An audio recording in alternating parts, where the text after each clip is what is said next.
अथ श्रीसुमध्वविजयः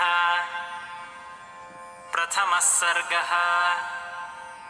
कान्ताय कल्याणगुणैकधाम्ने नवद्युनाथप्रतिमप्रभाय नारायणायाखिलकारणाय श्रीप्राणनाथाय नमस्करोमि। अनाकुलं गोकुलमुल्ललास यत्पालितं नित्यमनाविलात्मा तस्मै नमो नीरदनीलभासे कृष्णाय कृष्णारमणप्रियाय। अपि त्रिलोक्या बहिरुल्लसन्ति तमोहरन्ति मुहुरान्तरं च दिश्यादृशं नो विशदां जयन्ती मध्वस्य कीर्तिर्दिननाथदीप्तिम्।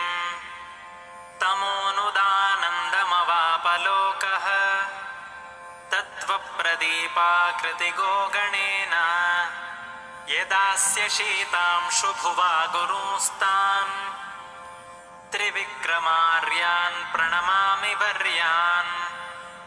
मुकुन्दभक्त्यै गुरुभक्तिजायै सतां प्रसत्यै च निरन्तरायै गरीयसीं विश्वगुरोर्विशुद्धां वक्ष्यामि वायोरवतारलीलाम्। तां मन्त्रवर्णैरनुवर्णनीयां शर्वेन्द्रपूर्वैरपि वक्तुकामे संक्षिप्नुवाक्ये मयि मन्दबुद्धौ सन्तो गुणाढ्याः करुणां क्रियासुः।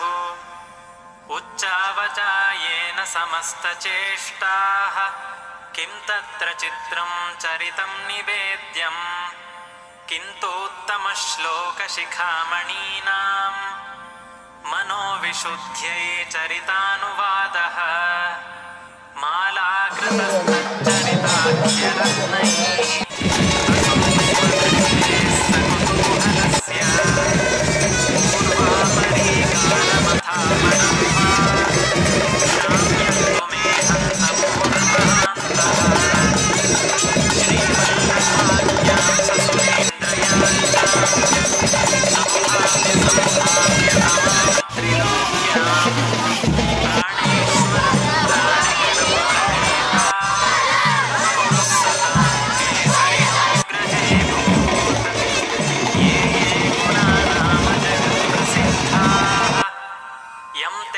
तेषु स्मनि दर्शयन्ति साक्षान्महाभागवतप्रबर्हं श्रीमन्तमेनं हनुमन्तमाहुः।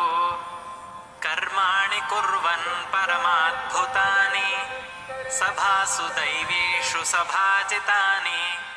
सुग्रीवमित्रं स जगत्पवित्रं रमापतिं रामतनुं ददर्श।